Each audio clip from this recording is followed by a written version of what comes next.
Today we're checking out American's transborder service on the popular Dallas to Toronto route. It's winter now, so it's plenty dark, but we'll poke our heads inside and see what there is to keep us warm. Transborder flights are not quite domestic, not quite international, but it comes with a slice of cantaloupe at the end. Or I guess, Biscoff in this case. We pick up where we left off in the last video in DFW. Good afternoon and welcome back to another video, and welcome to DFW. I just got off for a flight from Tokyo, and shortly we're going to continue with American Airlines to Toronto. And I haven't actually flown the DFW YYZ flight in maybe 20 years, and back then they used the MD-80 and today they use a 737. The flight is set to depart at 6:50, so come along, let's see how American Airlines does this popular transborder flight in 2023 as we go from A to B. This is the same day as the last video, and the customs and passport control were really quick and efficient. American's international to international transfer was seamless and gave me more than ample time to relax and reset before the next flight. During winter, I prefer a southern connection to Toronto when not on a direct flight, as weather in the north can be hit or miss, and once I'm in North America, there's simply a lot more options to get home should something arise. Speaking of connections, DFW is set up nicely for it. After completing passport control, you'll end up right by the Grand Hyatt and the conveniently placed security checkpoint at Terminal D. Tonight we'll be leaving from Terminal B, and the gateside train makes it easy to jump from terminal to terminal.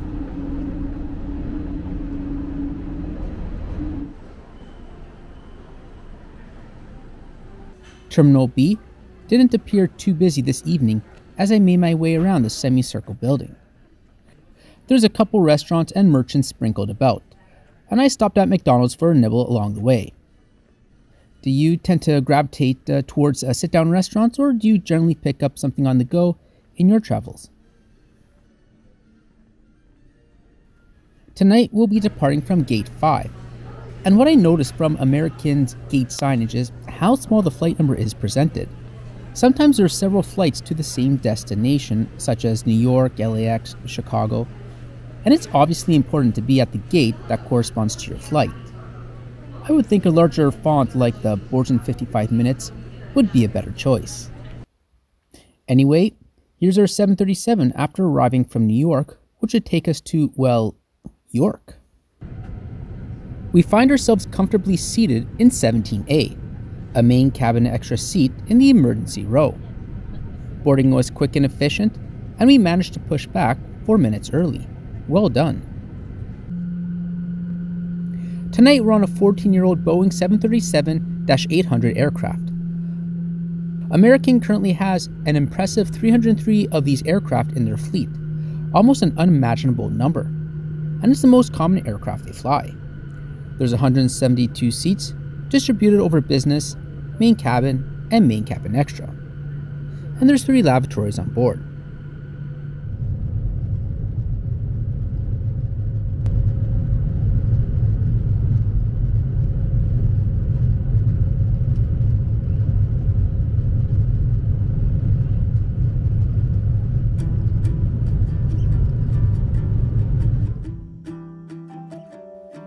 It's just about 3 hours gate to gate. We'll cross the border over Lake St. Clair, north of Detroit and Windsor. The economy cabin is laid out in the standard 3-3 seating layout.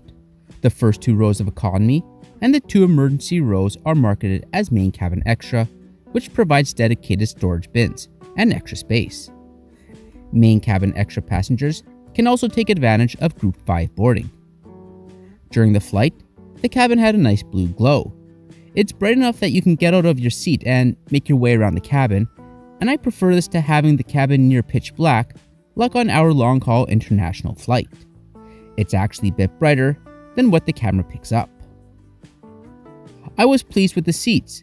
It's always funny seeing the weird modifications for the window seats on the emergency row, such as the little armrests attached to the door.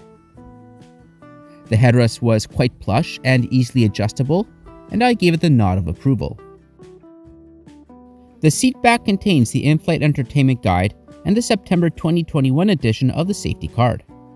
At the top of the seat is a device mount and conveniently placed USB charging port off to the side. Below is the table, net pocket, and universal outlet. Seat pitch is 33 inches in main cabin extra, 3 inches more than what you can expect in a regular main cabin seat. And I have more than plenty of space for this flight. And above you have access to the reading light and air control. American 737s are Wi-Fi equipped. There are a few options based on time which can be purchased. I was happy to see they offered free 20 minutes of Wi-Fi. This option could only be used once throughout the flight. American uses the same satellite service as this Porter which I flew on last year, and the internet was equally quick and reliable. As I mentioned in the last video, I also recommend to download the AA app for your trip as it has a lot of information such as a bag tracker and makes it easy to access the Wi-Fi and IFE. And as always, this is the part of the show where I invite new viewers out there to subscribe for continued aviation, trains, and travel related content.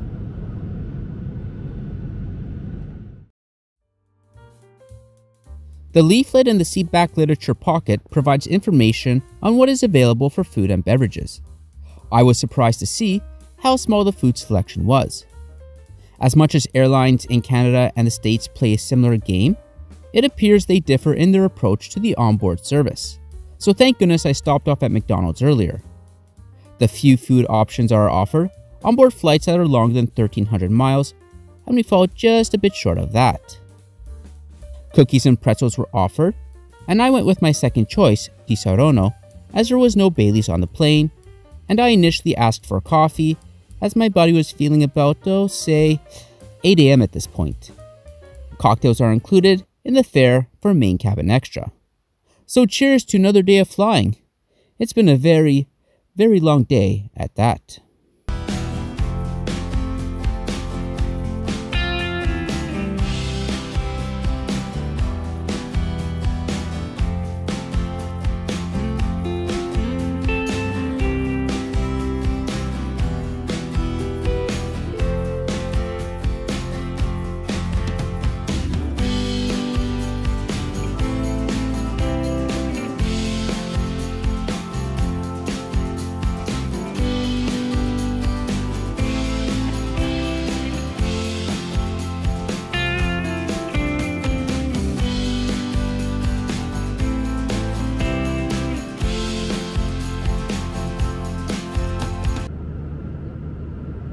American offers both an onboard media library and live TV, where you can watch channels such as CNN.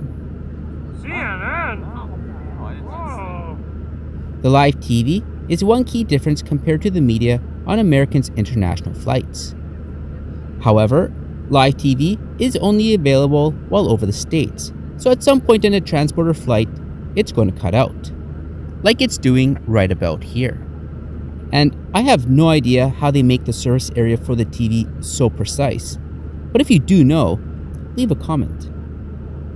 And here's a look at one of the lavatories, and well, the floor is glistening pretty good down there, so probably could have used some TLC. And another good reminder to always wear shoes whenever you visit the washroom.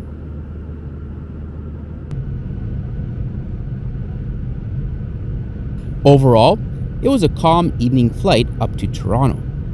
The seat and space of main cabin extra made it a comfortable experience. I like how the seats have the mount for the device.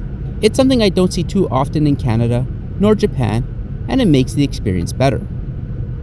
I should remind you that if you are flying on a connected flight, like I did, do grab a bite to eat in the airport as the options on board are few. Although one could argue that Wi-Fi should be free for everyone, that simply is not the case in aviation yet, and the 20 minutes is nice to have.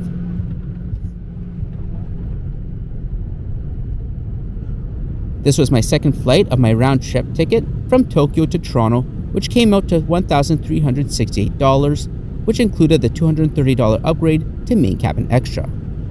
Thanks for watching. Let me know what you thought about American Airlines Transborder service, and I'll catch you in the next video, the last flight of 2023.